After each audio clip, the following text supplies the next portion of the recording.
Hey everyone, and welcome back to our electronics tutorial series. My name is Aaron from AX Electronic, and today we are going to continue on the topic of diodes and look at some really cool circuits and really cool applications of these diodes. So, if you remember previously, diodes are like a one-way check valve for our electricity, so it's only going to let current flow in one direction. It's not going to let current flow in the reverse direction. And we can use that to actually make some really cool circuits. So let's go ahead and jump right in. So the first circuit that we have is a half-bridge rectifier. So what this is used for is this is used to convert an AC signal, like maybe the signal from our wall outlets, which is a 60 hertz sinusoid, into a usable DC signal. Because most of our electronics runs on DC, so we don't always need AC. We might need to convert that into DC. So we have a sinusoidal voltage source here, so it's going to have both a positive cycle and a negative cycle. So we're going to break it up and look at both of those cycles individually. So if we take a look at the positive cycle, this positive cycle, we're going to have a positive voltage here, and that's going to actually let current flow. So we're going to try and push current through this diode, and this diode is going to allow it to happen. So this diode is going to let current flow through it. Now, what's going to happen is that we are going to start charging up this capacitor, and then we're also going to be supplying power to this load.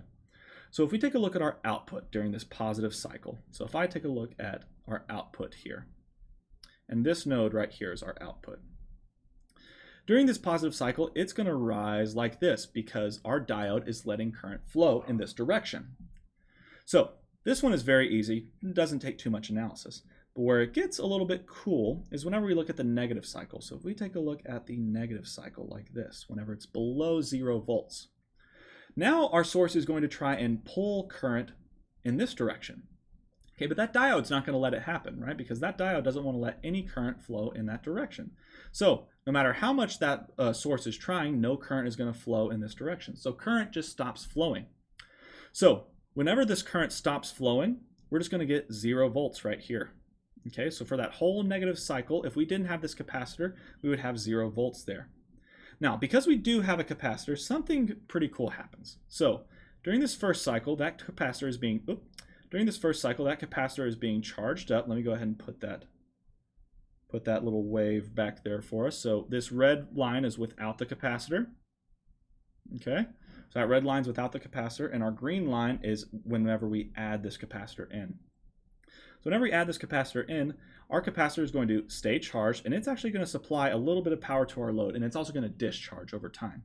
So those capacitors don't like having their voltage changed immediately. So they're going to resist that voltage change and kind of smooth out that little current. So it's going to provide power to that load whenever we start dropping down. Now, if we repeat this cycle without the capacitor, then this is a periodic signal. So we would reach this peak again, take another break off where we have 0 volts, and then reach another peak like this one more time. But since we have this capacitor smoothing things out and resisting that voltage change, what happens is that it'll reach here and then start charging up again, and then discharge, charging up again, and discharge. Okay, so whenever we have this resistor and capacitor together, if we forget about this red line, this is what we see on our output. So we see this initial charge, and then it does oscillate a little bit, so it does charge and discharge a little bit, but it is extremely small, especially if you have a large capacitor and a really small load. So this is a good way of making a halfway decent DC signal using just a diode, a resistor, and a capacitor. Okay, so you can use this to power maybe some not as sensitive DC electronics or stuff that doesn't require as much power. Now, if you do need something that needs a little bit more power, you can use a variation of this half-bridge rectifier called a full-bridge rectifier. So not a half-bridge, but a full bridge. Now, even though before we had half, this one actually has 4 times the number of diodes. So we have 4 diodes here. So we're going to do kind of the same thing. We're going to look at the positive cycle, and we're going to look at the negative cycle. Okay, so I'm going to use the red again for the positive. We have the same input voltage. And if we look at the positive cycle, we're going to try and push current in this direction. And when that happens, here we reach a branch. We can either take 2 paths. We can go down or we can go to the right. Now this path down here has a diode in the reverse direction. So that's going to block all current from flowing that way. So the only path that we have is through this diode here. Now again, we have a little branch, but we have a diode downstream, so we're not going to be able to go in this direction. So we are going to charge up our capacitor and our load. Okay, so we're going to be supplying energy to that load and charging that capacitor. Now, our current has to return because we do have to have a closed circuit. So here we reach another branch. Now, two things can happen here. It can either go up here to the top, okay? And it does have this path through the diode. It does have this path through the diode, right? But in order for this to happen, we would have to have a higher voltage down here than we have up at our very top. And that's just not going to happen because we've already dissipated voltage through this load. So that's just not going to happen. So current is not going to flow upward. Okay? So we can go in this direction. So we can go through this diode here, and then we have returned all the way to the very to our source. So now we've closed this circuit by going through this top diode and then coming back through the bottom diode. Now let's switch gears and look at the negative cycle instead. So if we take a look at this negative cycle that I'm going to show in blue, it's going to try and pull current. So it can pull current from one of two ways, either from here or from there. Now you might be ahead of me and you might see that there's a diode in the reverse direction here, so there's not going to be any current there. So we're going to have to pull current from this diode. Now, the only way for this to come is going to be, oh, that's opposite. The only way for this to come is going to be through our load. So we still have current going down through our load. Okay? And again, we do need a closed circuit, so let's trace it back some more. So we have to have a current either coming through this diode or through the bottom diode here. Now remember, this is a negative voltage up at the top. Okay, so this is a negative voltage here, and down here is 0 volts. So if we have negative voltage here, okay, and a positive voltage here, then we're not going to be able to push any current through this diode at all. Okay, so that's not going to let any current flow. So that current has to come from this direction. So it has to come through this diode.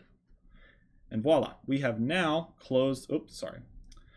We have now closed this circuit, okay? So now what we have, yes, we have, there we go. So now we have closed this circuit, and we have seen that depending on whether we're in the positive cycle or the negative cycle, this current can take two different paths. But both of those paths supply current this way through our load. So if we measure our output voltage, V out, like this, okay, so this is our output voltage. What we're going to see is that without that capacitor, I'm going to switch to red again. Without that capacitor, we would have a voltage that looks like this, okay? So now the positive and the negative cycle are both providing power into our circuit, okay?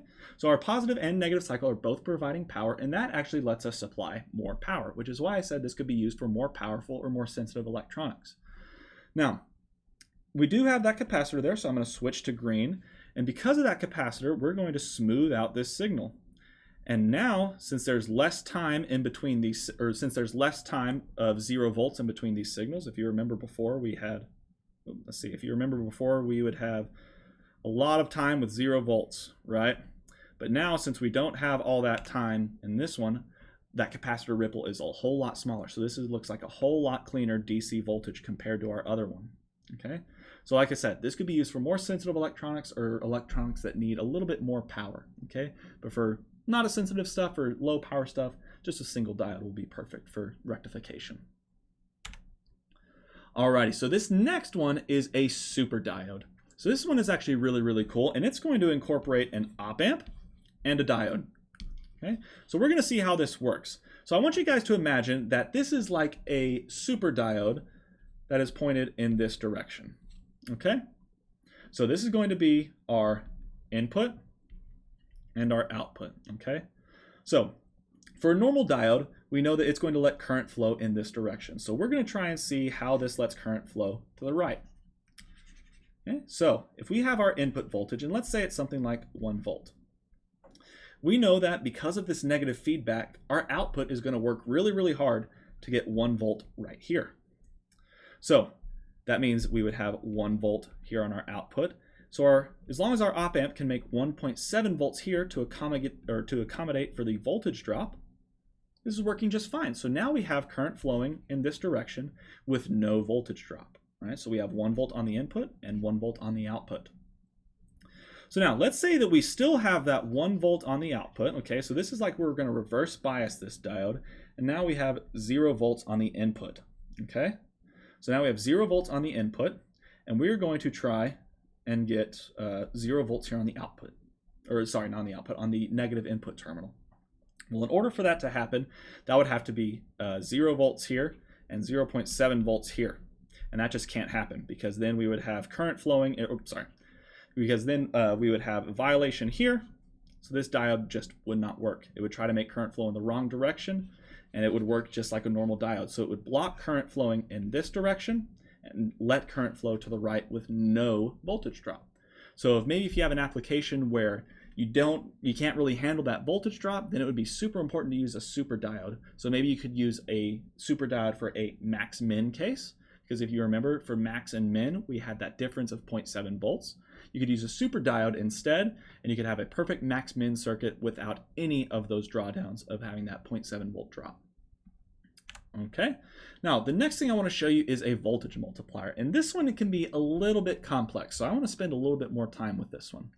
So what we're going to assume is that we are starting from a state where there is no charge at all on these capacitors. Okay, so nothing here is charged whatsoever. So if none of these capacitors are charged, that means that there is 0 volts here, 0 volts here. Then what's going to happen? Well, let's see if we have a positive cycle here. So we are on a positive cycle of this AC waveform. Then we're going to try and push current in this direction. Okay, so if we're pushing current in this direction, we're going to charge up both of these capacitors, right? Now we can't push current that way because that diode is going to block it, but it will allow us to charge up both of these capacitors. So what's going to happen is that they're pretty much going to split this voltage, okay? If they're the exact same capacitor, they're going to split this voltage. So this one is going to get charged up to some value, let's say 10 volts, and this other one is also going to get charged up to 10 volts. Oh, yeah. Now, whenever we reach that reverse cycle, or whenever we reach that peak, what happens is that this starts dropping below what this capacitor voltage is, okay? So this is going to drop below what that capacitor's voltage actually is. And whenever that happens, this capacitor is going to try and push current in this direction, but it's blocked by the diode. Okay, so this capacitor is going to hold its voltage really well. So whenever this guy holds his voltage really well, what happens is that whenever we reach the negative cycle, this diode starts conducting. So now we have current flowing in this direction to the capacitor. So now we're on the negative cycle. That capacitor discharges, and it's going to start charging up in the negative way. So it's going to start charging up to that full voltage. Let's try maybe 20 volts. Okay, so it's going to start charging up in that full 20 volts. So now we've got a fully charged capacitor at 20 volts. Again, there's not going to have any place for this current to go. And then what happens is that whenever we reach this next positive cycle again, we have, let's say, this 20 volt input plus this 20 volts in the capacitor. So that's going to add up to 40 volts here. Okay, and again, this is going to charge this capacitor here up to 40 volts. So even though we have this signal that is going only up to 20 volts, let's say it's a 20 volt maximum, we're getting 40 volts on this output. So if we take a look at our output, whenever we first start up, we're charging up that capacitor, and then it's kind of holding that charge, right? Because it doesn't have anywhere to discharge to. But then the second time around, we have our source, and we also have this capacitor charged up to 20 volts that's adding to that voltage. So it's going to add up and reach all the way up to 40 volts. So this is a voltage multiplier. You could also call it a voltage doubler, because what it's going to do is it's going to take your sinusoidal input and it's going to turn that into a pretty good, decent, it's going to turn that into a pretty decent output with double the peak voltage. Now, of course, whenever you actually have a load attached to this, it's not going to be able to maintain that 40 volts, so it's going to get into a cycle of kind of falling and rising again. But if it's low power enough and maybe you're not taking too much current, this will work just fine to multiply that voltage. And then what's really cool is that you can cascade multiple of these in series. So maybe you have one voltage doubler followed by another one, and then it's a voltage quadrupler. Okay? So you can do some pretty cool stuff with this, and that can allow you to actually get some really, really high voltages on your output. So this is the last thing that I wanted to show you guys as far as these cool diode circuits. I really do encourage you to simulate all of these if you can in LT Spice, because understanding what's going on underneath the hood in each one of them is going to show significant progress in your understanding of electronics, because this stuff is not easy. I do want to say that this stuff is definitely not easy. I was on my sophomore year of college before I started learning this type of stuff, and it is still a little bit confusing to me. So I really do encourage you to get to know how every one of these circuits really works, understand maybe what every single voltage looks like, and get a very in-depth understanding. If you do have any questions, please feel free to leave them in the comments below. I'm more than happy to answer them. If you like this content, please give me a thumbs up and subscribe. Like I've said before, it keeps me super motivated and really makes me want to make more videos. Other than that, thank you guys so much for watching, and I'll see you next time.